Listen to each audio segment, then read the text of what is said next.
the Hammer and Nigel Show. Hammer's over there. My name is Nigel. The real estate market fascinates me. I know nothing about real estate or the housing market, but I do know that the market appears to be rebounding after a drop in the mortgage rates, surging in the month of February by 14.5%. So we figured we'd bring in an expert to tell us what's going on. Mark Dietel on the DriveHubler.com hotline. Mark, how are you?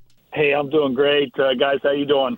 Really good, man. And I just want to, full disclosure, you do advertise with this station, but when real estate news is making the rounds, we definitely want to go to you to figure out, exactly what's going on. So the housing market is heating up after about a 12-month decline. What's going on? Well, first of all, you said you don't know anything about the housing industry, but if anybody who owns a house knows something about the housing industry. Yep. So basically what's going on right now is really interesting because it's we really reverted back to a really seasonal market. So any type of a surge we're seeing right now, this is a normal surge when we look at month-over-month stats in central Indiana because, again, we're much more of a seasonal pattern. A lot of people like to joke when the rates were down around 3 to 3.5%, you could sell a house when it was, 0 degrees out. But right now we are getting the normal surge, and that's to be expected. And the rates right now, I would say buyers are quite sensitive when it comes to the rates.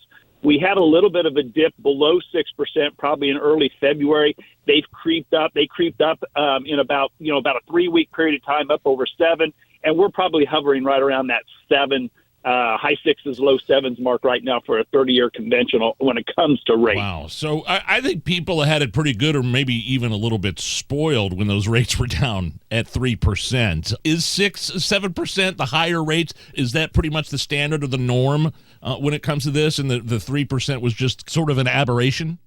Yeah, I mean, I've talked to a lot of lenders and actually a lot of just people who've been in the real estate for a long period of time. And there's a lot of people say we're never going to see those rates again. Oh, wow. Obviously, you hate to say never. Never's a long time. Probably if you would have asked us that previously, we would have said we would never see those. So, I think the stat I saw is like 85% of everybody who has a mortgage, their rate is less than 5%, considering I think mine was 13 or 14% when I bought my first house in the 80s.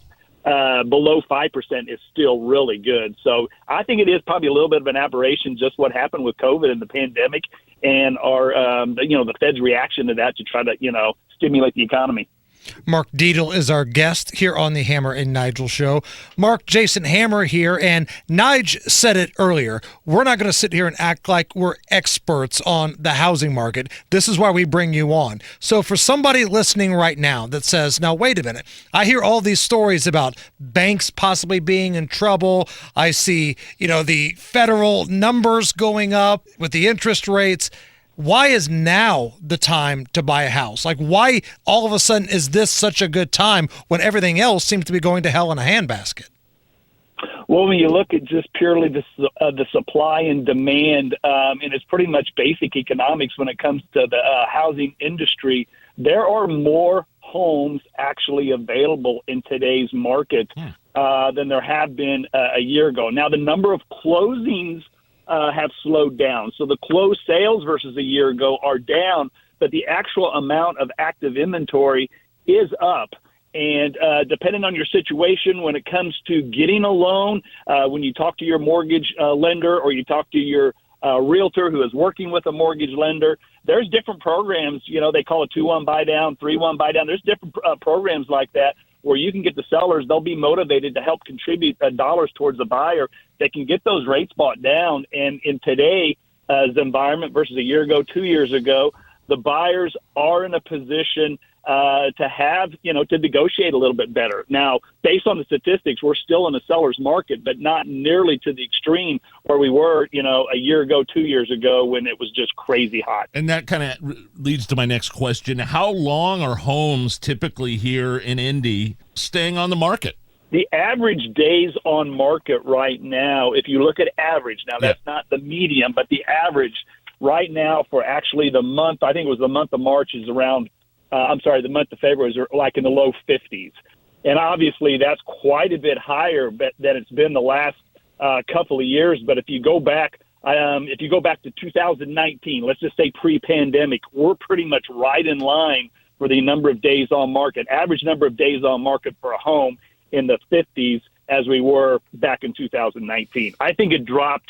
I think it may have been the lowest early last year when the rates were still low, and it was half that. It was like 20 to 25. Wow. What are the hot spots in Indy right now? Where are you selling the most? Well, when you look at statistics, what we like to talk about is the number of months of inventory on hand. That gives us an idea how active versus a seller's versus a buyer's market a particular area is. And I always talk, whenever I'm talking to people about real estate, I always say we're hyper local. In other words, you're going to hear stats nationally. You're going to have maybe hear stats statewide. So when you're talking to your realtor, always make sure you're asking about that particular area and maybe neighborhood price point. But actually, when you look at the number of months of inventory, and when it was really, really white hot, we're talking about like 0.5, which is like a half a month of inventory. If there was any other inventory that came into the market, that's how long we'd be out. It was down well below 1 across the 16-county area, which is central Indiana. But right now, they've creeped up over 1. And when you look at the numbers, the county that has the lowest number of months of inventory on hand actually is Hamilton. It's kind of those donut, the counties. We've had a shift in how people are looking about where they want to live, and they've moved out a little bit more in the suburban area, especially millennials.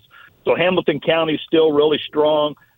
Johnson County, Hendricks County, all those types of counties, you've seen more of a movement kind of out to the donut counties versus where we were maybe a year or two ago. And even before that, when kind of the inner city areas, the little village type areas were a little bit more in trend. Mark Dietel is our real estate expert joining us here on the Hammer and Nigel Show. Mark, does the news cycle have an effect on the market? Like if you're watching the news and you live in a school district where you hear there may be a referendum coming on the ballot next year, could raise people's taxes, or it's an area that's seen an uptick in crime and things like that. Do those type of things move the needle? Well, I think different events within local communities and local areas can no question have an impact on demand. So if you just go back and look at pure demand, supply and demand, like I've said, any type of an event that's going to maybe increase that demand as far as buyers seeing an area that's desirable, then that's going to obviously create more demand with the inventory where it is. It could mean there's more buyers bidding on those particular homes. So if you just kind of think through that thought process, that will help you kind of guide you as you go through and look at different areas that you may be interested in as a buyer or even as a seller. Last thing before we let you go, Mark Dietel, real estate agent here on the Hammer and Nigel Show. Have home prices, you may have touched on this a little bit earlier, but have home prices, have those been coming down to a more reasonable number? I know at one point in my neighborhood, homes were going for twice what they were, and I'm like, boy, I never paid that much 10 years ago when I got in this neighborhood. Have they become any more reasonable? Yeah, let's just talk about price really quick. June of 2022 was kind of the high point when you look at maybe even an 8-year graph of showing the chart. I think the median sales price in central Indiana on a single-family home was around $300,000. Now, that's come down to February at around maybe say 275, 280 in that range. But when we look at February of this year versus February of last year, we still have an increase month over month as it relates to the median sales price. So that's a pretty interesting number. Yeah. We have been experiencing declines, though, from a standpoint of month to month, and that's normal. We'll do that from June of every year, probably to about January, and then that median sales price will go back up when you compare it month to month because we kind of follow that seasonal transaction. But as it relates to year over year, we're still strong. Obviously, different pockets are impacting different, impacted differently based on what's going on. But values are still strong, and when you really look at all the numbers and all the statistics, I'm still, very optimistic on the value of single-family homes as it relates to people buying a home and living in it, or even as it relates to investing in it. That's our guy right there. Mark Dietel guarantees your home sold, or he'll buy it. MarkDietel.com is the website. And you